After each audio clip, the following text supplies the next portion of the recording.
What's up with it, y'all? Ricky Jr., Ricky Jr. TV. Just got off work. And I still got that verses on my mind. Not because of Tamar Braxton no more, but just because, the nostalgia of it. And I'm looking online and I'm seeing what some people had to say. And I saw some people feel like the verses wasn't good. Like it was trash. And I want to say this. It's not the best verses to me, like Tamar claimed. Like it's not up there with Dipset and Cameron them. It's Cameron them versus Jada. It's not that. It's not up. It's not on that level. I can't even say it was Gucci Man and Jeezy. But for me, I loved it. I like seeing the people that I actually grew up on. And I was telling somebody, I said it's different for us. You know what I'm saying? Those people that grew up in this region, it's more impactful for us because I seen a lot of California dudes talking about they really didn't enjoy it. I commented on one of their videos. I'll say Cali dudes don't know, they don't understand that. They don't understand that. Like I grew up listening to, swamp nigga, swamp nigga. Like I'm in the fourth, fifth grade or whatever, running around the neighborhood saying that crap. You know what I'm talking about? When I'm a no limit soul, came out, whatever your apartments was, I thought I told you, such and such. Like I grew up like that. And then when the High Boys kicked in, was more around like late junior high school for me. You know what I'm saying? Like I was on that. Unfortunately, we got a verses that didn't have the heaviest hitters from either side in it because Wayne wasn't there for whatever reason. Turk got kicked off tour a couple of months ago. Whatever beef we seen Birdman talking down on Turk or shooting slugs at Turk, because Turk kept going at, I guess because he kept going at BG online or talking about BG or whatever. But you had no Turk, no Lil Wayne. The High Boys group wasn't that big. It was those members. So we got a group of basically Juvenile, BG, Manny Fresh, and Baby. That's, Manny Fresh and Baby got some nice songs, but that's not the core of what the Hot Boys is. The Hot Boys are Lil Wayne, Turk, BG, Juvenile. That's the Hot Boys. That's the Cash Money Millionaires right there. And then on No Limit side, you got a few people dead. You got Mystical, which was a lot of people's favorite No Limit artist. In prison because he liked to do strange things with women. He keep getting these strange charges. He wasn't there. But a lot of people was for Mystical. I remember when I was younger, I stayed in some apartments that had like some projects right behind it. And everybody in my apartment was kind of scared of the project dudes. But I was friends with them. So they'd come to my apartments and all the dudes that used to mess with me, you know what I'm saying? They used to try to rough me up because I was young. They got out the way for all the project cats.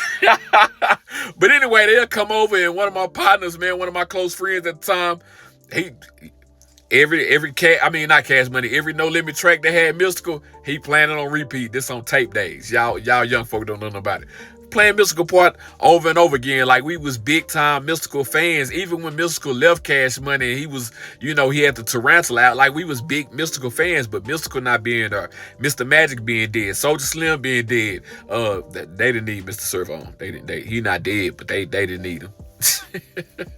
I don't even know if it was Kane and Abel, or I don't remember. I gotta go back and watch it, but a lot of people wasn't there. But anyway, you still had, some great songs. Like I saw somebody, I was watching No Jumper and they was talking about, when Cash Money play this, No Limit don't have an answer for this, and Baby Alone could be no, like, what? Stop coming up. You don't listen,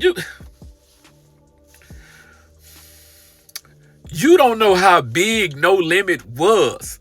You don't know how big it was. And to say that Baby versus this, like, Baby, everybody get your roll on. Listen, I worked at a radio station for 10 years. Anytime it got late at night and I could just choose what I want to play real late at night, like I could slide one or two songs in at the end of the hour, I'm playing Everybody Get Your Roll On. I'm playing some big timers right there. I'm doing that because everybody gets your, we rolling into the 12 o'clock hour jamming, you hear me? Late night shift. But, you sleeping on, a lot of what Master P did, like Mr. Ice Cream, man. Like, you sleeping on that. That was a hit back in the day. As a kid, I didn't know he was rapping about selling dope. I ain't know. I just thought it was a song about the ice cream man that was real cool. You know what I'm talking about? Yeah, but also it was big to hear, just to hear Master P basically shout out Texas so many times, shout out DJ Screw so many times. He had to say that about 2 or 3 songs. I don't know if back in the day I ever noticed that. You know, Pimp C, Bun B, Scarface, and the Ghetto Boys, like Louisiana is our cousins. They right next door. They our cousins. They like to shoot people a little bit more than we do in Texas, even though our gun laws are more relaxed. But yeah, they are cousins. You know what I'm talking about? I'm half Louisiana and half Texan. You know what I'm saying? I claim all Texan, but I'm actually half Louisiana and half Texan. But all of us grew up going back and forth to both sides of the border of where Texas and Louisiana is. And a lot of us in Texas, you know, we have our own music scene and we have our own artists that we grew up on and that we love, but we are also heavily influenced by what Louisiana has brought to us, especially me being from Dallas. You know what I'm talking about? Like people in Dallas loved not just the High Boys, No Limited, and all them artists, but Boosie and Webby, all that. Like we not far from each other. Like they artists come here and make a lot of money, especially here in Dallas. You know what I'm talking about? A lot of money. But I just said all that to say that I enjoyed the verses. I enjoyed seeing the people like as a kid. You know, I'm gonna be honest. Me and Lil Wayne about the same age. Wayne might be a year older than me or something like that, I think. But I grew up listening to the people that I looked up to more, not necessarily just because me and somebody the same age. So I was a big time Juvie fan, a big time Juvie and BG fan. Matter of fact, I remember this dude stole my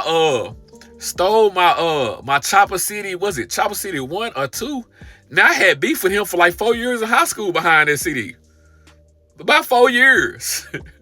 I finally caught him one day when I was about 18 in some apartments. Me and my cousin we that's neither here nor there. Stole my Chopper City freshman year in high school. I ain't even buy the Chopper City. I don't even know how it became my Chopper City, to be honest with you. I might have stole it from somebody too.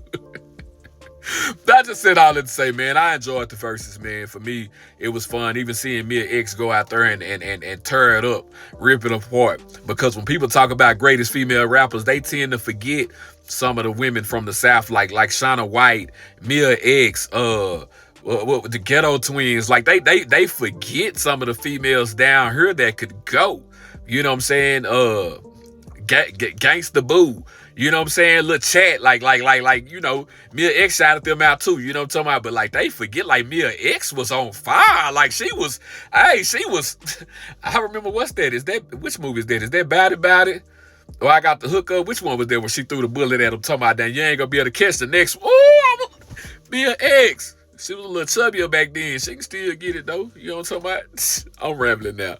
Anyway, man, let me get off this horn, man. I just had to do me a little miniature video while I was still in the car. Junior.